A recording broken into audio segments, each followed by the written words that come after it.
So, this is kind of hard to explain and process in my head, but I'll try to make sense of what I'm going through right now. Maybe this is just a way for me to vent and understand it better. Sorry in advance if the structure or sentences are incoherent. I'm just typing as the thoughts come to me, like a stream of consciousness. We've been together for 14 years and have three beautiful, perfect children.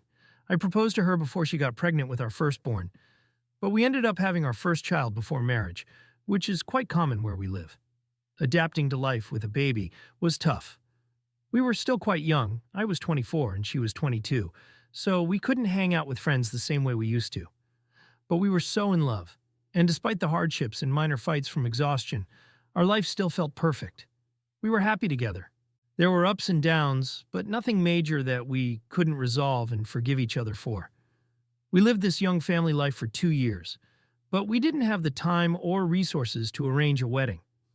We told ourselves it didn't really matter whether we were married on paper as long as we loved each other and wanted to spend our lives together. Once our firstborn was a bit older, we both decided it was time for another child. We had always wanted at least two kids. She got pregnant quickly, and we were overjoyed. But when it was time for the first ultrasound, oh boy, I nearly fainted from the news. We were having twins. My mind immediately started racing. Two babies at the same time, plus a toddler. We'd need a bigger house, a bigger car, and I'd have to climb the corporate ladder to earn more money. Despite all this, we were happy. The more, the merrier, as they say. Oh, how wrong we were. When the twins were born, the reality of raising three young kids hit us hard. The constant attention two babies require, on top of a toddler, was overwhelming. We started to burn out both mentally and physically from the lack of proper sleep. We had no time for our relationship anymore, but we still told ourselves this is our life, our family. This is what we want. We love each other and our kids. We can get through this. And we did, but the exhaustion-fueled arguments started to take a toll. A few years passed, and while the kids were growing, my wife started struggling mentally with being a stay-at-home mom. She broke down, and I was extremely worried about her. We sought help from social services and a psychologist. And while it seemed to help a little, something about her behavior had changed. I couldn't quite put my finger on it, but something felt off. A few months later, she decided we should put the kids in daycare so she could return to work. I understood that she needed more adult interaction and some time away from home. This phase of our life went relatively smoothly, but daycare was expensive, so even though she was earning money, our financial situation remained stressful. Then, suddenly, she started feeling insecure about her body, the weight she gained from the pregnancies. I personally never had an issue with how she looked. If anything, I loved her even more after seeing her bring our children into this world. I reminded her almost daily that, to me, she was perfect just the way she was. I'm almost crying right now as I write all these life phases down.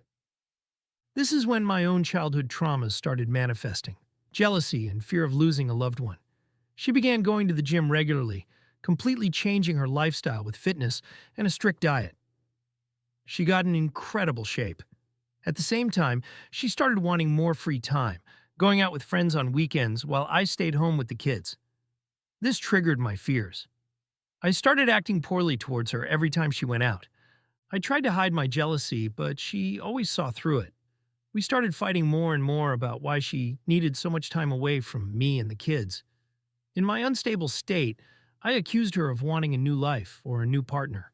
There was never real proof for my suspicions. Even my friends reassured me that nothing inappropriate happened when she was out. But accusations leave scars, even when you make up afterward. We tried working on our relationship while juggling kids, work, and everything else. I thought things were improving, but now I realize she had been pretending. She has since told me that while there were times she was happy, the fights and accusations were always at the back of her mind. Her commitment to me had been fading for years, but she stayed for the kids. Then she applied for college to further her career without even discussing it with me. It was a huge financial decision, but we made it work.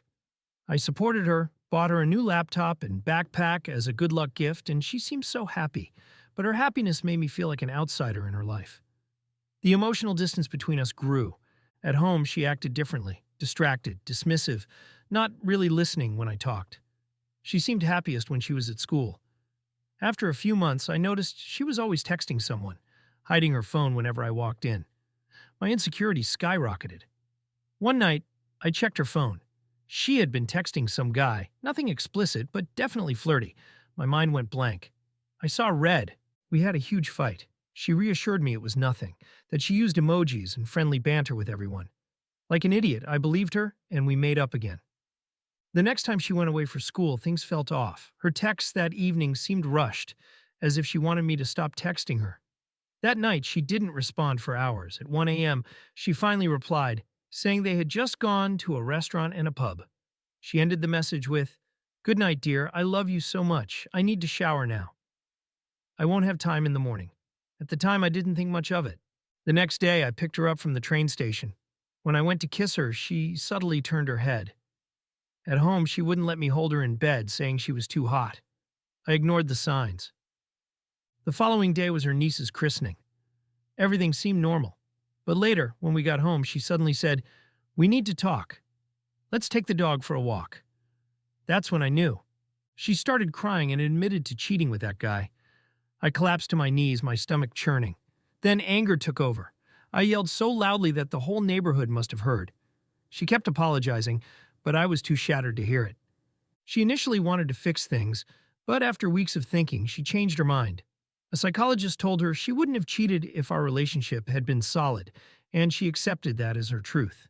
She stopped trying. She's still texting him. She won't admit she's leaving me for him, but I know she is. I still love her, and that's what kills me the most. The hardest part will be telling our kids. I gave everything to this family. My time, my life, my finances, and this is how I'm repaid. I don't know how to move forward, but I have to, for my kids.